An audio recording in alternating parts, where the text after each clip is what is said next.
క్రీస్తు సంఘాన్నేమో ఒక శరీరంగా,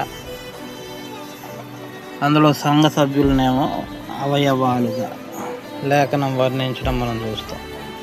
కనుక మన బాడీలో కంట్లో నలుసుపడినప్పుడు చెయ్యి హెల్ప్ చేస్తుంది. పడినప్పుడు కనుక ఆ అవయవం ఇబ్బందిగా ఉన్నప్పుడు రైట్ హ్యాండ్కి దెబ్బ తగిలినప్పుడు లెఫ్ట్ హ్యాండ్ వెళ్ళి హెల్ప్ చేస్తుంది.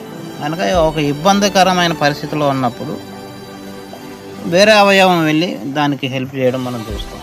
అలాగే మన సాటి సహోదరులు ఎవరైనా ఆపదలో ఉన్నప్పుడు ఖచ్చితంగా మనం సహాయం చేయగలగాలి. అలా సహాయం చేయలేని పరిస్థితుల్లో ఉన్నప్పుడు మనం ప్రేమిస్తున్నామని చెప్పుకోవడం వల్ల ఉపయోగం ఏముండదు. ఒకరికొరకు ఒకరు భారము కలిగి ప్రార్థన చేయండి అంటే, ప్రార్థన చేయడం అంటే అక్కడున్న సిచ్యువేషన్కి తగ్గట్టు మనం చేయగలిగిన సహాయం మనం చేయాలి.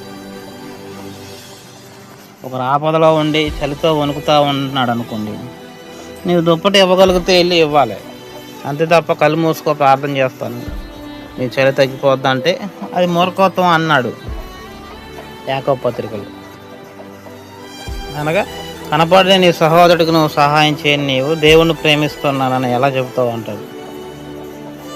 కాబట్టి మన సాటి సహోదరులు అపాయంలో ఉన్నప్పుడు, ఆపదలో ఉన్నప్పుడు